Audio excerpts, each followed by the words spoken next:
హైదరాబాద్ లోని ఐఎస్ సదన్ లో సినిమా స్టైల్లో భారీ చోరీ జరిగింది. ఏటీఎంలో నింపాల్సిన డబ్బును దొంగలు ఎత్తుకెళ్లారు. ఓ ఏటీఎంలో డబ్బు పెట్టేందుకు సిబ్బంది వ్యాన్ లో అక్కడికి వచ్చారు. సిబ్బంది ఏటీఎంలోకి వెళ్లగానే ఇద్దరు వ్యక్తులు వ్యాన్ లో ఉన్న 17 లక్షల క్యాష్ తో బైక్ పై పెట్టుకుని పరారయ్యారు. ఘటన జరిగిన తర్వాత ఏటీఎం క్యాష్ వ్యాన్ డ్రైవర్ కూడా కనిపించకుండా పోయారు. దీంతో అతడే ఈ పని చేసి ఉంటాడని పోలీసులు అనుమానిస్తున్నారు. ఐఎస్ సదన్ పరిధిలోని ఈదీ బజార్ వద్ద ఉన్న ఎస్బీఐ ఏటీఎం లో క్యాష్ నింపేందుకు ఒక క్యాష్ వ్యాన్ వచ్చింది. ఎప్పట్లాగే ఏటీఎం లో క్యాష్ లోడ్ చేయడానికి సెక్యూరిటీ గార్డ్ మిగతా సిబ్బంది లోపలికి వెళ్లారు. అదే అదునుగా భావించిన క్యాష్ వ్యాన్ డ్రైవర్ చోరీకి ప్లాన్ చేశాడు. వ్యాన్ లోపల నోట్ల కట్టలతో ఉన్న ట్రంక్ బాక్స్ నుంచి సుమారు 17 లక్షల రూపాయల క్యాష్ ని ఒక బ్యాగ్ లోకి మార్చేశాడు. అయితే ఈ దొంగతనం అప్పటికప్పుడు చేసింది కాదు, పక్కా ప్రణాళికతో ముందే స్కెచ్ వేసి మరి చేసినట్లు పోలీసులు నిర్ధారించారు.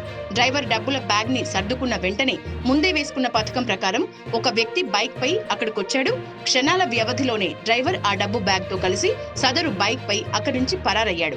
సిబ్బంది వచ్చి చూసేసరికి డబ్బుతో సహా డ్రైవర్ మాయమవటంతో ఒక్కసారిగా షాక్ కి గురయ్యారు. సమాచారం అందుకున్న ఐఎస్ సదన్ పోలీసులు వెంటనే రంగంలోకి దిగారు. ఈ భారీ చోరీ కేసు ట్రేస్ చేసేందుకు చార్మినార్ జోన్ డీసీపీ కారే కిరణ్ ప్రభాకర్ ఆధ్వర్యంలో ప్రత్యేక బృందాలు రంగంలోకి దిగాయి. ఘటనకు సంబంధించిన సీసీటీవీ ఫుటేజ్ లను పరిశీలించి నిందితుల కదలికల్ని ట్రాక్ చేస్తున్నారు. పరారీలో ఉన్న డ్రైవర్ తో పాటు అతనికి సహకరించిన ఆ బైక్ రైడర్ కోసం పోలీసులు గాలిస్తున్నారు.